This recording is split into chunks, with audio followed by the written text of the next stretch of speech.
আমি পিয়ালি। তো সবাই যারা আমার চ্যানেলে আসছো এবং আমার ভিডিও দেখছো, এনজয় করছো, তাদের সবাইকে welcome welcome to my channel curative awareness. And এখানে আমি বই রিলেটেড ভিডিও করি। তো আজকে আমি বেশি কথা বাড়াবো না, কারণ আজকেও আমার বুক হল ভিডিও আছে। আর প্রচুর বই, যেগুলো আমি বইমেলার সময়ই অনলাইনে অর্ডার দিয়েছিলাম, সেগুলো সব এসে গেছে। তো এক এক করে আমি বইগুলো দেখাচ্ছি। আচ্ছা, প্রথম বই হচ্ছে রেজা সিরিজের বইটা আমার পড়ার ইচ্ছে ছিল, সাদাত হোসেনের, অনেক দিন ধরেই। তো এইটাও অনলাইনে এসছে, সবকটা বই অনলাইনেই এসছে এবারে।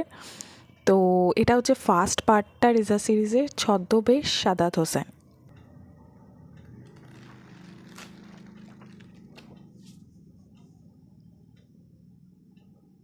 আচ্ছা, বইটার দাম হচ্ছে 300 টাকা, আর বইটার পৃষ্ঠা সংখ্যা হচ্ছে 144। এখানে যেটা লেখা আছে আমি একটু বলছি।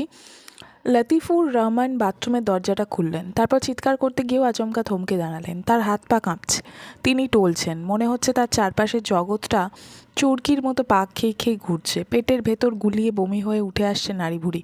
তিনি তীব্র আতঙ্ক নিয়ে আরও একবার চোখ মেলে তাকালেন। বাথরুমের মেঝেতে কাত হয়ে পড়ে আছে একটা লাশ। লাশটার গলা থেকে মাথাটা প্রায় ছুটে এসে বীভৎসভাবে ঝুলে আছে বুকের ওপর। পচে যাওয়া লাশটার শরীর বেয়ে ভন ভন করে উঠছে মাছি। তো এটা ছিল প্রথম বই, ছদ্মবেশ। আচ্ছা, এর পরের পার্টটা হচ্ছে শেষ অধ্যায় নেই সাদাত হোসেনের রেজা সিরিজের। তো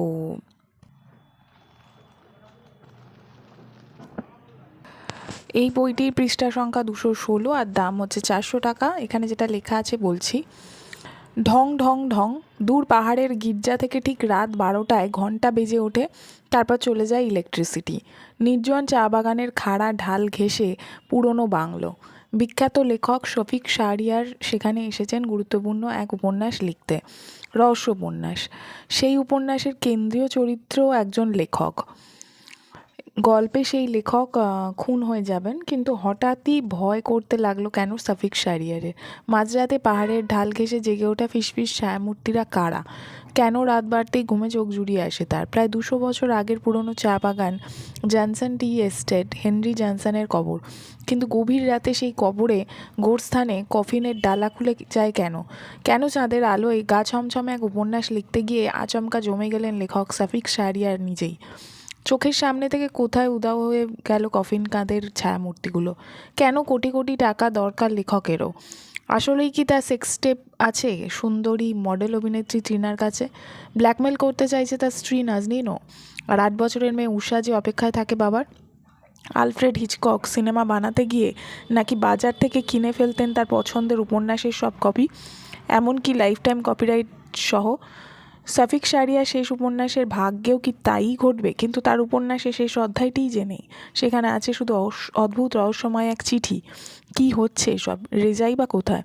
এত কিছু ঘটে যাচ্ছে অথচ কোথাও নেই এসআই রেজা। তাহলে কিসের রেজা সিরিজ এই বই? এটা হলো সেকেন্ড পার্ট। তারপরের পার্টটা হলো এটা, সত্যটা মিথ্যে, সাদাত হোসেনেরই রেজা সিরিজের লাস্ট পার্ট। এখানে দুটো পেজ মার্কার, একটা দ্বীপ প্রকাশনীর আর একটা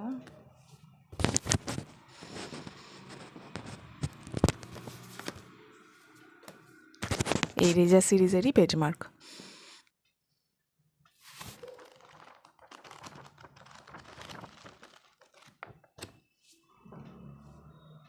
আচ্ছা, এই বইটার একটা জিনিস খুব ভালো লাগলো, যে পেজগুলো পুরো গ্রিনিশ টাইপের, ভীষণ সুন্দর লাগছে।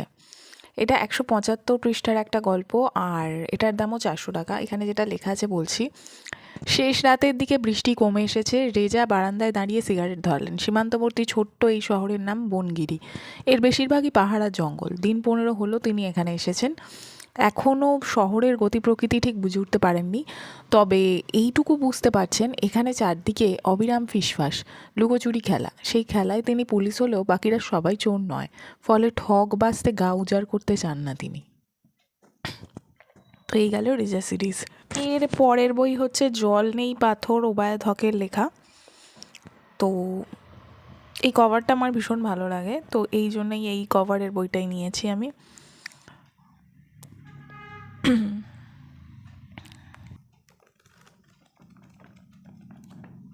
এই বইটির পৃষ্ঠা সংখ্যা 112 এবং দাম আছে 267। এখানে যেটা লেখা আছে বলছি, একটা খুনের চিন্তা মাথায় নিয়ে আমি শহরের রাস্তায় হাঁটছি। ভাবছি যে মৃত্যু কামনা করছে তাকে মারলে সেটা খুন হবে নাকি উপকার করা হবে। রাস্তায় কত মানুষজন দেখা যাচ্ছে, কেউ চলছে পায়ে, কেউ চাকায়। আমি মুখগুলো দেখছি, প্রায় প্রত্যেকটা মুখ আমার চেনা। যে লোকটা হনহন করে হেঁটে আসছে তাকে দেখে মনে হচ্ছে জরুরি কাজে দেরি হয়ে যাচ্ছে তার। আসলে সে এভাবেই হাঁটে। দিনের অর্ধেক সময় কাটায় চায়ের দোকানে, কম দামি সিগারেট খায়। ছুটির দিনে যে মহিলাটা কোচিন থেকে বাচ্চা নিয়ে বাসায় ফিরছে তাকেও চিনি আমি। সিটি কর্পোরেশনে চাকরি করে সে, সবসময় একটাই বোরকা পরে। তার স্বামীকে নতুন নতুন শার্ট গায়ে প্রায়ই কম বয়সী একটা মেয়ের সাথে রিকশায় দেখা যায়। মোটর সাইকেলে যে পেট মোটা লোকটা এইমাত্র হর্ন বাজাতে বাজাতে পার হয়ে গেল, তাকে একদিন মিছিলে দেখেছিলাম। সামনের লাইনে থাকার জন্য বাচ্চাদের মতো কনুই দিয়ে ঠেলাঠেলি করছে। ফোনের পর্দায় চোখ রেখে বোকা ডোডো পাখির মতো হাঁটতে থাকা ছেলেটা, সাইকেলে গলগণ্ডের মতো কলসি বেঁধে ধীর লয় প্যাডেল ঘোরানো দুধওয়ালা, রিকশায় ফেরা বিধ্বস্ত পতিতা, এইসব মুখ দেখছি আর ভাবছি মানুষগুলোকে কি আমি খুন করতে পারবো? যার মনে দুঃখ নেই, কষ্ট নেই, অনুশোচনা নেই, মায়া নেই, তার দ্বারা ভয়ানক সব কাজ করা সম্ভব। যতই ভাবছি ততই নিজেকে খুব বিপজ্জনক মনে হচ্ছে।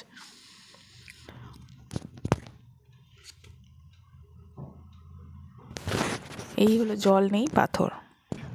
এরপর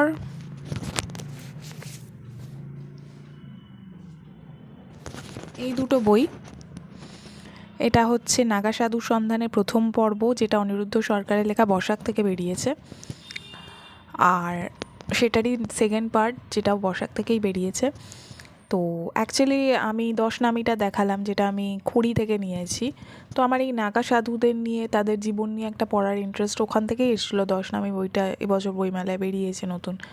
তো আমি এই বই দুটোও নিয়েছি বসাক থেকে, নাগা সাধুর সন্ধানে।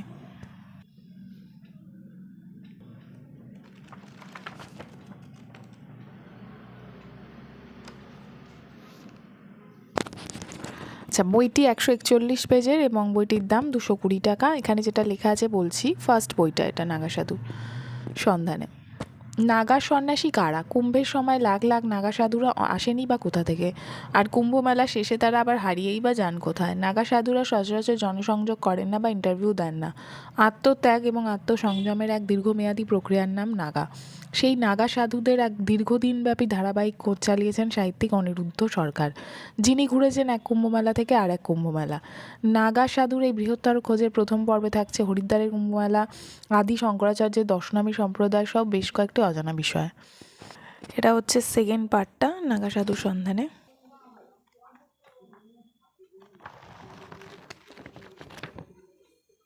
এটা হচ্ছে 175 পৃষ্ঠার আর দাম হচ্ছে 275 টাকা। এখানে যেটা লেখা আছে, নাগা সন্ন্যাসী কারা?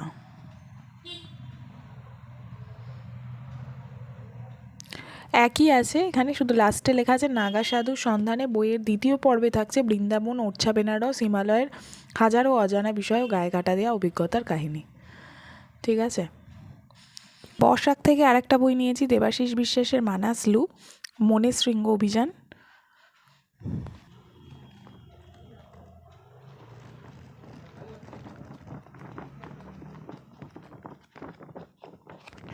আচ্ছা, এই বইটার একটা জিনিস ভালো লাগলো, প্রচুর ছবি আছে। বইটি 267 পেজের এবং 400 টাকা দাম। এখানে খুব ছোট্ট ছোট করে লেখা আছে, বোঝাই যাচ্ছে না।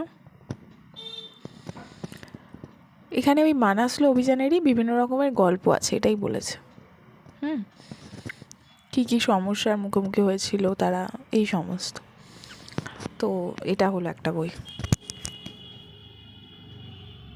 আচ্ছা, এরপর আমি দ্বীপ প্রকাশনী থেকে দুটো বই নিয়েছি। তার মধ্যে আবারও ওই একই বিষয়ের ওপর, নাগা সাধনা ও নাগা নারীদের কথা, আখড়া জীবন, যৌনতা, সাধনকোষ, চিঠিপত্র, সাক্ষাৎকার, যেটা লিখেছেন সোমব্রত সরকার।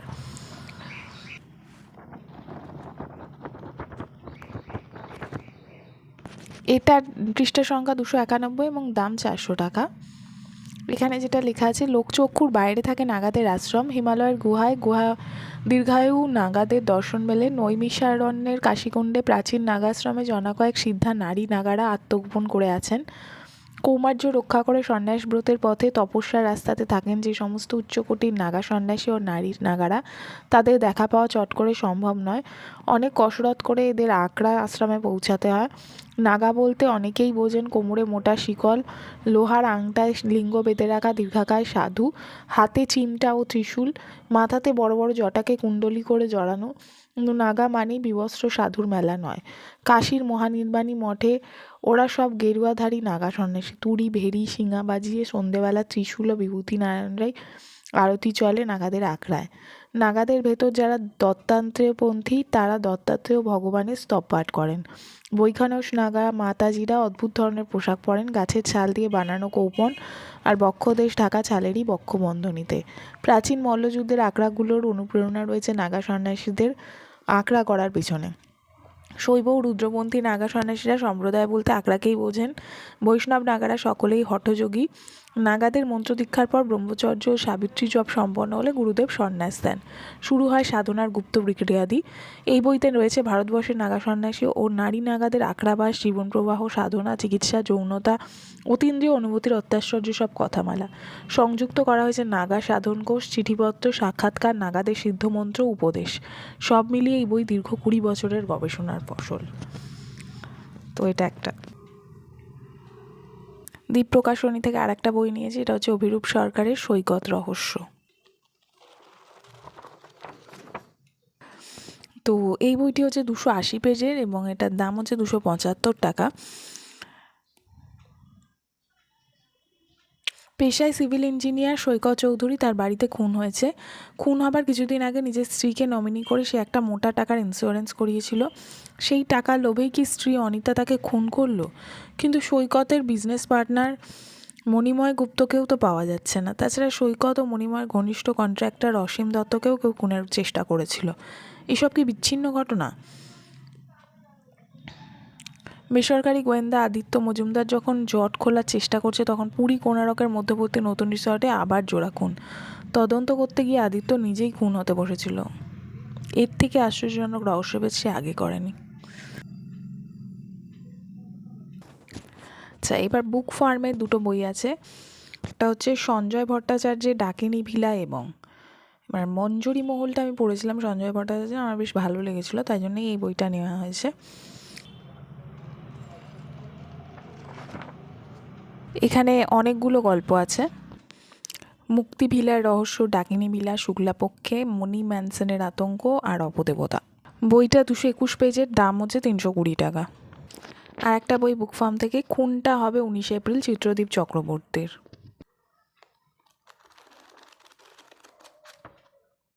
আচ্ছা, বইটির পৃষ্ঠা সংখ্যা হচ্ছে 135 আর দাম হচ্ছে 275।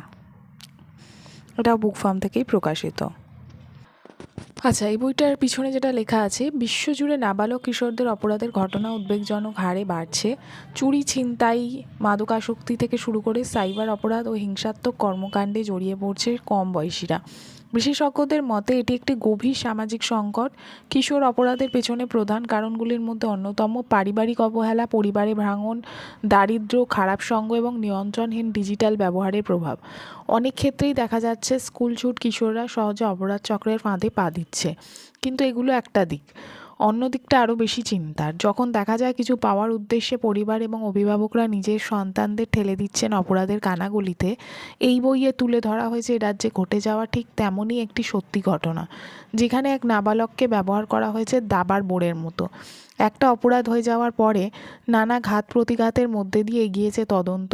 লেখকের কলমও শেষ হয়েছে এমন জায়গায় যা আপনাকে ভাবতে বাধ্য করবেই, কোথায় রয়েছি আমরা? এ বিশ্বকে এই শিশুর বাসযোগ্য করে যাবো আমি?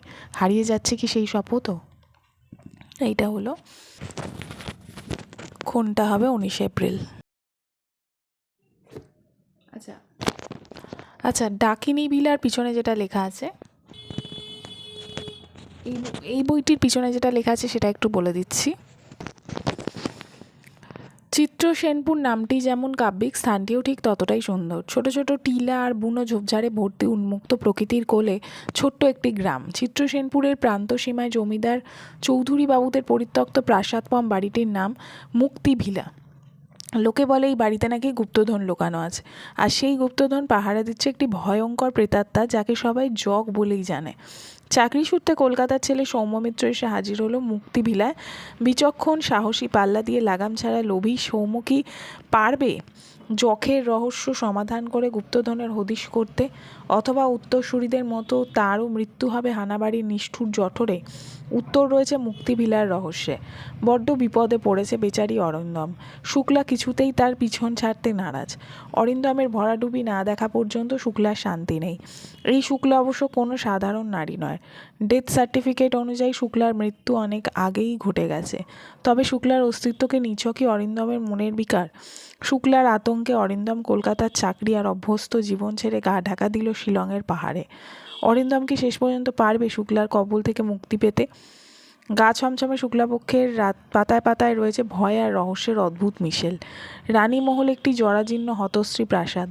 লোকসমাজ বহির্ভূত পরিত্যক্ত প্রান্তরে মূর্তিমান অপয়ার মতো দুহাত তুলে শতাব্দী প্রাচীন পোড়ো বাড়িটি যেন দাঁড়িয়ে রয়েছে দিগ্ভ্রষ্ট আগন্তুকের রক্তপান করার জন্য।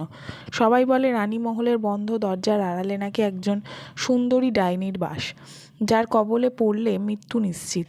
করোনা মহামারীর আবহে লেখা ভয়াবহ উপন্যাসিকা ডাকিনী ভিলা ভয় পিপাসু পাঠকের চরম প্রত্যাশা ছাপিয়ে যেতে বাধ্য। ডাকিনী ভিলার রহস্যময় অন্দরমহলে আপনাদের সবাইকে স্বাগত।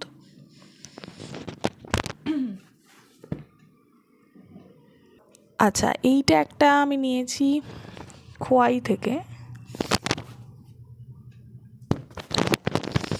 খোয়াই থেকে এই বইটা এসছে। মানে আমি মধুমিত্তিরের নয়, আমি পড়েছিলাম 19শে ডিসেম্বর শীতলতম রাত।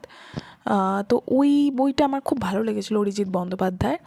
তো ওনার একটা সিরিজ আছে মধুমিত্তিরের, তো সেটা মধুমিত্তিরের 3 নম্বর পার্ট। এটা আমি ফার্স্টেরগুলো পড়িনি, আমি ওনার ওই একটা বইই পড়েছিলাম, সেটা মধুমিত্তিরের ছিল না। তো আমি এটা পড়ে দেখি, যদি ভালো লাগে তাহলে বাকি মধুমিত্তিরের বইগুলো হয়তো পরে পড়বো। তো এটা হচ্ছে ছায়াপথ 3 নম্বর পার্ট।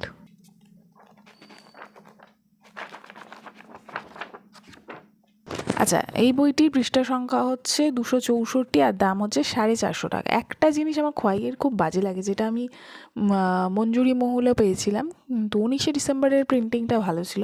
প্রিন্টিং ভীষণ ছোট হয়, এটা কিন্তু পড়তে একটা অসুবিধা হয়, মানে ফ্রন্ট সাইজ।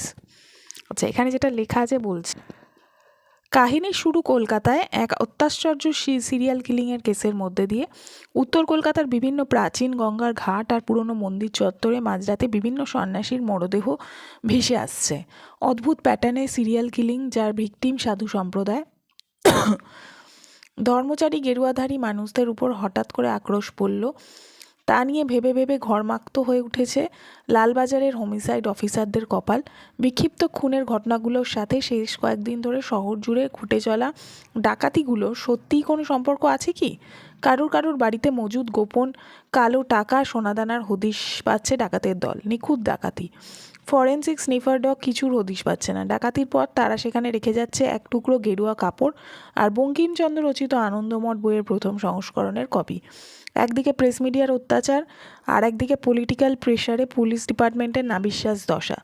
এই অদ্ভুত রহস্যের পিছনে ধাওয়া করতে করতে ঘটনার চাকা কলকাতা থেকে উত্তরবঙ্গের মাটি স্পর্শ করে, বর্তমান পা বাড়ায় রক্তাক্ত ইতিহাসের পথে রহস্যময় ছায়াপথের পথিক হয়ে। আচ্ছা, এর পরের বই হচ্ছে বুকলুক থেকে 3টে বই নেওয়া হয়েছে। একটা হলো চন্দ্রগ্রাসী, যেটা বছরই বেরিয়েছে, অর্ক চক্রবর্তীর লেখা। এখানে অর্ক চক্রবর্তীর সই করা আছে।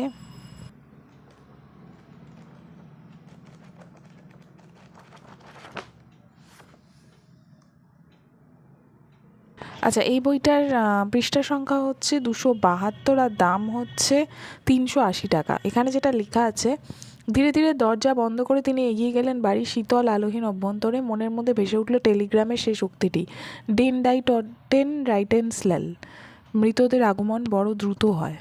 পিছনে যেটা লেখা আছে, নভেম্বর 1995, শহুরে যানজট থেকে বহু দূরে ঘন বিস্তারিত শালবনে নিহিত ছোট মফস্বল নবনীল নগর পরিবৃত্তি আর প্রগতির দিবাস্বপ্ন দেখতে দেখতে এগিয়ে চলে নিত্য নতুনের দিকে। দশমীর রাতে আকস্মিক উত্তরে হাওয়ায় মৃদু ইঙ্গিত পেয়ে অনেকের মন কু ডেকেছিল। পরিযায়ী পাখির বদলে ছোট ছোট অভিমুখী ডানায় আগমন ঘটল একদল মথের। তারপর ঘটল 2টো নৃশংস খুন। বাদ গেল না একটি কিশোর বয়সী বালকও। কীভাবে যেন অগোচরে থাকা এই ছোট্ট মফস্বলের খোঁজ পেয়ে এক চরম বিপদ এসে ঘাঁটি গেড়ে বসলো। ইন্সপেক্টর সুবীর দত্তের সঙ্গে প্রমাদ গুনতে লাগলো মফস্বলবাসী। হঠাৎ বেড়ে উঠল শেয়ালদের আনাগোনা। দুটি মৃতদেহের কাঁধে কিসের যেন দাগ দেখে শিউরে উঠলেন ডাক্তার মীর আহমেদ। জঙ্গলের কিনারে 19 বছর ধরে দাঁড়িয়ে থাকা পরিত্যক্ত ভগ্ন বাড়িটার পলাতক বাসিন্দার নাম উঠে এলো আরও একবার। কৈশোর বয়সের ধাঁধার সমাধান খুঁজতে খুঁজতে এক ভয়ানক প্রহেলিকায় সম্মুখীন হলো সার্থক আর 24 বছর বয়সী জনি। রক্তের অনুপূরণ দিয়ে মথের ঝাঁক আড়াল করে রাখতে চাইল এক আধা সত্তাকে, সে চন্দ্রগ্রাসী। এই শুরুতে এখানে একটা কথা লেখা আছে, এটা আমি একটু বলতে চাই।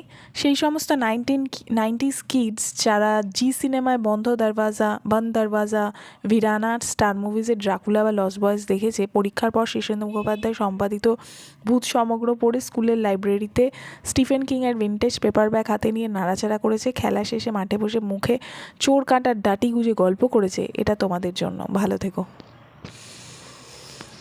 ভালো লাগলো এই উৎসর্গটা। তো এই ছিল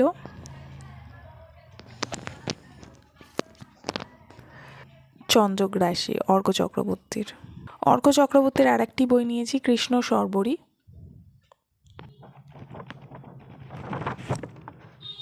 আচ্ছা, বইটির পৃষ্ঠা সংখ্যা 224, দাম হচ্ছে 349। এখানে যেটা লেখা আছে, পাশের দেয়ালের দিকে তাকালো দিশা। এখানে ছবি আঁকা, তবে কেমন একটা খটকা লাগলো তার। ভদ্রলোককে ডেকে তার দৃষ্টি আকর্ষণ করলো দিশা।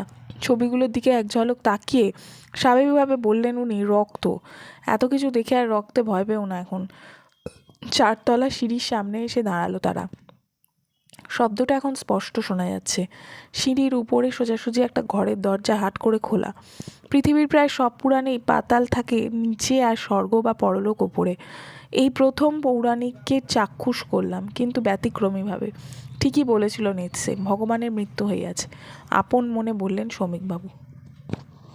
আচ্ছা, এর পিছনে একটা লেখা আছে, এই বই ভূতের নয়, এই বই ভয়ের। এই বইতে সংযোজিত হয়েছে মোট 5টি ভয়াল রসের গল্প, যেগুলি প্রত্যেকটি অতি প্রাকৃত হলেও গতানুগতিক তন্ত্রমন্ত্রভিত্তিক ভয়ের গল্পের চেয়ে অনেকখানি আলাদা। এই বইয়ের পাতায় পাতায় রয়েছে শিহরণ, যা পড়তে পড়তে পাঠক অনুভব করবেন সিদ্ধারা দিয়ে বয়ে যাওয়া এক শীতল স্রোত।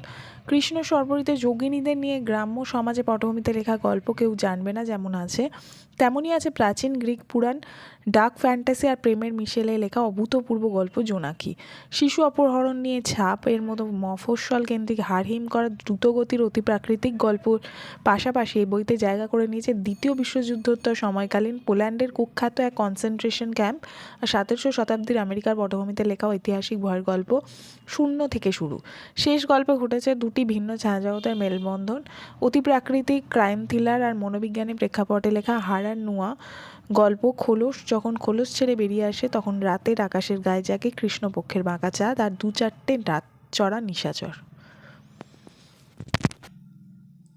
বুকলুক থেকে একটা বই নিয়েছি, ফাঁস চক্র। আর একটা বই, লাস্ট বইটা, গোয়েন্দা শর্বরী সেনগুপ্তের প্রথম রহস্য কাহিনী। এটা সিদ্ধার্থ পালের নতুন একটা সিরিজ শুরু হচ্ছে। তো সিদ্ধার্থ পালের নাম আমি দেখেছিলাম পত্রপাটে, ওনার আলফা ব্লুটা আমি বইমেলা থেকেই নিয়েছি, তো আমি দেখিয়েও ছিলাম। তো ওইটারই একটা বলেছিলাম যে সেকেন্ড পার্টও বেরিয়েছে এবছর, কাঠমান্ডু কনস্পিরেসি, ওটা এখনও নেওয়া হয়নি। আলফা ব্লু ভালো লাগলে নিশ্চয়ই নেব। আর এইটা বেরিয়েছে বুকলুক থেকে, এটা প্রথম বই শর্বরী সেনগুপ্তের। তো সিদ্ধার্থ পালের লেখা পড়ার ইচ্ছে আছে, শুনেছি উনি ভালো লেখেন, ওনার রিভিউ খুব ভালো। তো দেখা যাক পড়ে কেমন লাগে।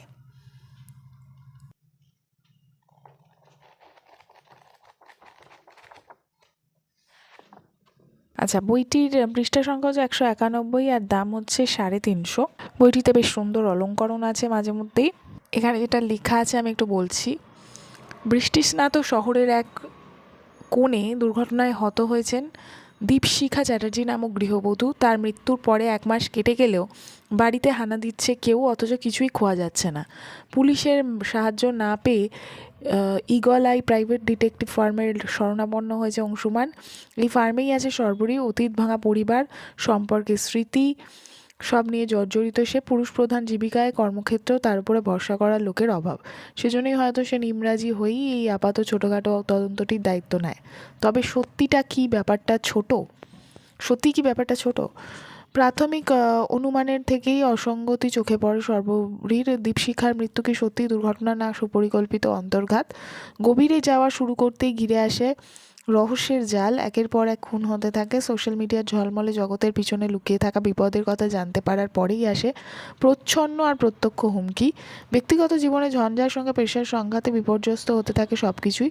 শর্বরী কি হার স্বীকার করে নেবে, না অচেনা অদেখা শত্রুর মোকাবিলায় পিছু হটার প্রশ্নই নেই। অটল ধীশক্তি নিয়ে সূত্রের পর সূত্রের সহায়তায় সে হেঁটে যায় বিপজ্জনক জটিল পথে। সিটি অফ জয়ের অন্ধকার হিমশীতল নির্মম রূপের মুখোমুখি হয়। শর্বরী কি পারবে দীপশিখা অন্যান্যদের জন্য ন্যায় ছিনিয়ে নিতে? উত্তর পাওয়া যাবে এই শ্বাসরুদ্ধকর থ্রিলার উপন্যাসে ফাঁস চক্রতে। তো এই হচ্ছে ফাঁস চক্র সিদ্ধার্থ পালের। এরপর হচ্ছে অন্তরীপের দুটো বই। একটা হচ্ছে বাদাবনের অলৌকিক, সুন্দরবনের আদিম লোককথা ভিত্তিক আখ্যান সংকলন, সম্পাদনা জ্যোতিরিন্দ্র নারায়ণ লাহিড়ী। বইটার কভারটা অসাধারণ।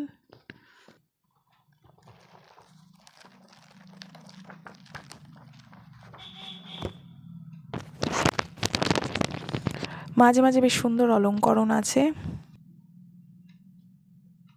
276 পেজের বই, 400 টাকা দাম। এখানে যেটা লেখা আছে বলছি, এই সংকলনে স্থান পাওয়া 6টি আখ্যান প্রকৃতপক্ষে এক সুন্দরবনের মধ্যে লুকিয়ে থাকা বহুমাত্রিক সুন্দরবনের কথকতা পাঠকের সামনে তুলে ধরবে।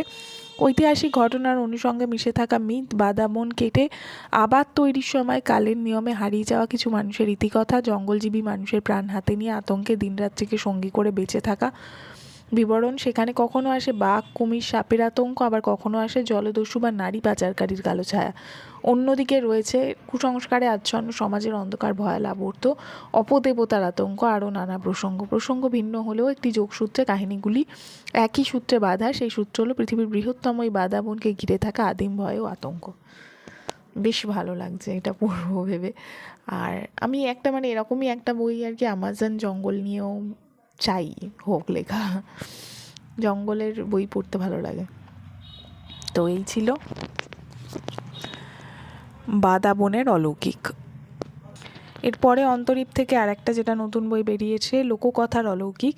এটা আমার ভালো লাগলো, তার কারণ হচ্ছে যে এই যে বিভিন্ন জায়গার অলৌকিক, যে এক একটা ফিগারকে দেখানো হয়েছে এখানে, কে কীরকম ধরনের ভূত বা অলৌকিক শক্তিতে বিশ্বাস করে সেইভাবেই এখানে দেখানো হয়েছে। কোন কোন এলাকায় কী ধরনের ভয়ের গল্প আছে, সেখান থেকে একটা মনস্তত্ত্ব, একটা সামাজিক জায়গা কিন্তু উঠে আসে। তো সেইটার কারণেই আমার নেওয়া। এটার আরও পরবর্তীকালে পার্ট বেরোবে। এটা প্রথম খণ্ড ভারতবর্ষকে নিয়েই লেখা হয়েছে।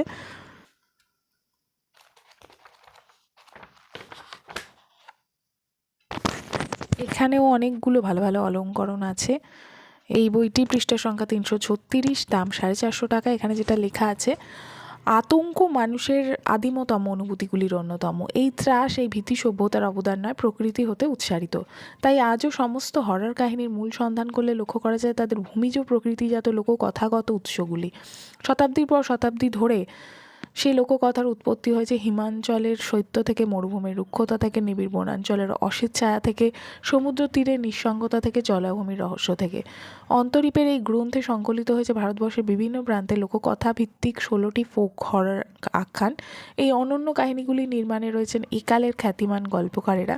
কাহিনীগুলির রসাস্বাদনে যে পাঠকেরা নিজেদের ভিতরে আদিম সে আতঙ্কের অনুভূতির উপস্থিতি আরও একবার টের পাবেন তা নির্দ্বিধায় বলা যায়। আচ্ছা, এই সূচিপত্রটা খুব ইন্টারেস্টিং। নিশিগামিনী লিখেছেন অদিতি সরকার, এটা হচ্ছে অন্ধ্রপ্রদেশ চেরিপে। অতল পাণ্ডুব্বা বিহারের জায়গা নিয়ে লিখেছেন অদিতি সরকার। সবুজ ডৌলা আসাম নিয়ে লিখেছেন অদিতি সরকার। ডাকসাকান পাঞ্জাবের জায়গা নিয়ে লিখেছেন শিল্পী দত্ত। গিট্টু রাক্ষস হিমাচল প্রদেশ উত্তরাখণ্ড নিয়ে লিখেছেন শিল্পী দত্ত। দাগসাহি হিমাচল প্রদেশ নিয়ে লিখেছেন শিল্পী দত্ত। বলি মঙ্গলজরি গাছ ওড়িশা, ঐশিক মজুমদার লিখেছেন। আলোর ইশারা ব্রহ্মরাচক কাশ্মীর, ঐশিক মজুমদার লিখেছেন। রহস্যের অন্তরালে কুলধারা রাজস্থান, ঐশিক মজুমদার লিখেছেন। গঙ্গামণি হডাল মহারাষ্ট্র, আবেশ কুমার দাস লিখেছেন। পুনে রোডের ঘটনা মোহিনী কর্ণাটক, আবেশ কুমার দাস লিখেছেন। ভয়ের মুখোশ কুট্টিচাত্তান কেরালা, আবেশ কুমার দাস লিখেছেন। অতল জলের আতঙ্ক বাক আসাম, কিশলয় জানা লিখেছেন। হাওয়ার রাত কাথু কারুপ্পু তামিলনাড়ু, কিশলয় জানা লিখেছেন। ডাক নিশি পশ্চিমবঙ্গ সহ পূর্ব ভারত, কিশলয় জানা লিখেছেন। আছে তো হাতছানি মনেচুয়া উত্তরপ্রদেশের ঘটনা কিশোরলাল জানা লিখেছেন। তো এই হলো সূচিপত্র, ভীষণ ইন্টারেস্টিং। বিভিন্ন জায়গায় কীভাবে এই ভূতকে দেখা হয়, অলৌকিক গল্পগুলোকে, অলৌকিক অভিজ্ঞতাকে বর্ণনা করা হয় সেই জায়গাগুলো। তো এটা ছিল লোককথার অলৌকিক। শেষ দুটো নতুন বই স্মেল অফ বুকস থেকে অর্ডার দেওয়া হয়েছিল।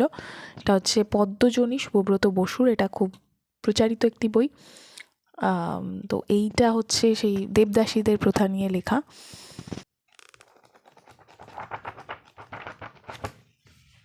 বইটি 197, 399 টাকা দাম।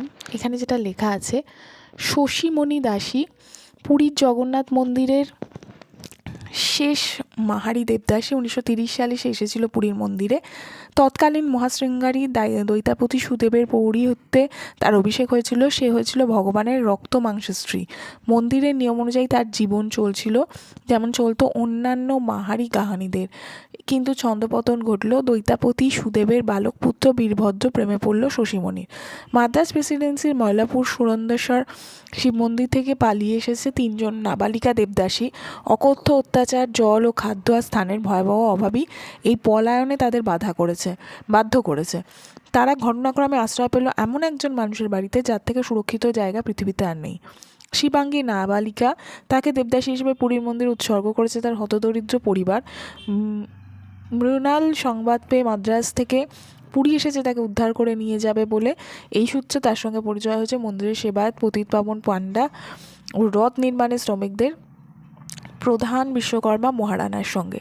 সে পুরী মন্দির দেখছে, চিনছে, জানছে অসংখ্য অজানা তথ্য। ভারতবর্ষের ইতিহাসে এক যুগ সন্ধিক্ষণ 1942 সাল। ভারত ছাড়ো আন্দোলন ঘোষণা করেছেন মহাত্মা গান্ধী। দক্ষিণ ভারতীয় রাজনীতি ও কংগ্রেসের মাঝখানে দাঁড়িয়ে আছেন কংগ্রেস ছেড়ে আসা দ্রাবিড় মুন্নেত্রা নেতা ইভি রামস্বামী পেরিয়ার। আছেন রাজা গোপালাচারী, সরোজিনী নাইডু, এন রাঘবন বারডাটল। এই সময় প্রেক্ষাপটে দেবদাসীদের জীবন সংঘর্ষ এবং ডক্টর মুথুলুক্ষী রেড্ডির দেবদাসী প্রথা বিলোপ আন্দোলনের এক প্রায় পূর্ণাঙ্গ বিবরণ। পুরীর শেষ মাহারি দেবদাসী শশীমণি দাসীর জীবনের ওঠা কাহিনী হচ্ছে এই পদ্মজনী। তো এটা হলো স্মেল অফ বুকস থেকে প্রকাশিত এবছরের বই পদ্মজনী শুভব্রত বসু। আজকে আমার শেষ বই খোলস, সৌরভ আঢ্যর লেখা। এটা জানুয়ারিতেই প্রকাশিত হয়েছে আর এটাও একদম নতুন বই। এটা স্মেল অফ বুকসেরই বই।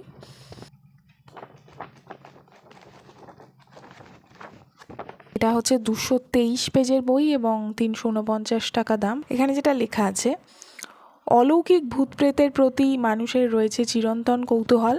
তাদের ছায়া ছায়া কুহেলিকাময় জগৎ সবসময় মরীচিকার মতোই হাতছানি দেয়। মনের গহীন অন্তর্মহলে সেই জগতের জন্য ভয় জমা করতে সে ভালোবাসে, ভয় পেতে ভালোবাসে। তবে অলৌকিকের মধ্যেই লুকিয়ে থাকে লৌকিক। আবার অনেক সময় এই অলৌকিক বা পরপারের গল্পই আমাদের শিখিয়ে দিয়ে যায় জীবনের পাঠ, আমাদের বুঝিয়ে দেয় জীবনের মূল্য। 2 মলাটের বাঁধনে বন্দি, সেরকমই অতিলৌকিক 10টি গল্প আপনাদের স্বাগত জানায় তাদের জগতে।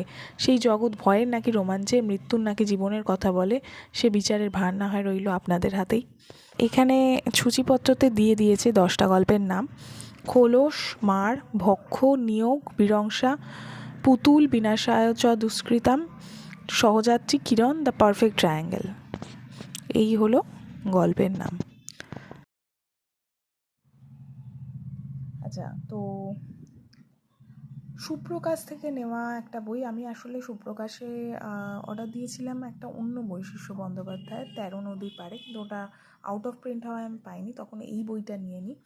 তো এটা এই বছরই প্রকাশিত হয়েছে, পলাশবাড়ি, শুভদীপ চক্রবর্তীর লেখা।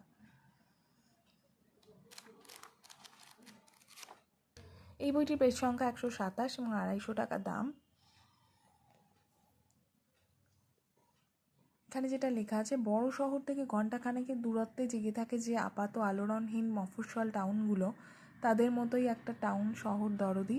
কিন্তু এই বাংলার বুকে বদলাতে থাকা রাজনীতির ছায়া পড়ে দ্রুত, যেন বদলাতে থাকে সেই মফস্বলের পরিচিত চেহারা। লোভ, হিংস্রতার কালো পিচের রাস্তায় ছিটকে পড়া রক্ত, এইসবের মধ্যে দিকে দিকে জ্বলতে থাকে কোথাও এক পশলা প্রেমও। আর এই জ্বলতে থাকার কথা উঠলেই যেন জ্যোৎস্না নিভে যায় ঝুপ করে কোথাও।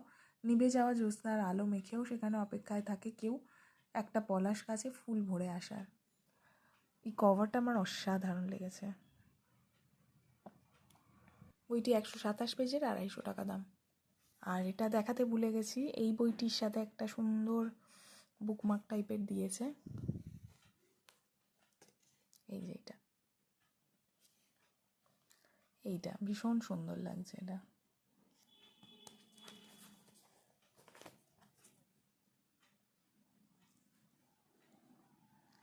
তো এই ছিল আজকে আমার শেষ বুক হল ভিডিও।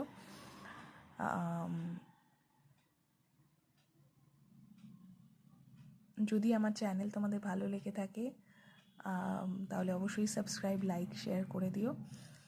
আর খুব তাড়াতাড়ি আবার কথা হবে অন্য কোনো ভিডিওতে। সবাই খুব ভালো থেকো।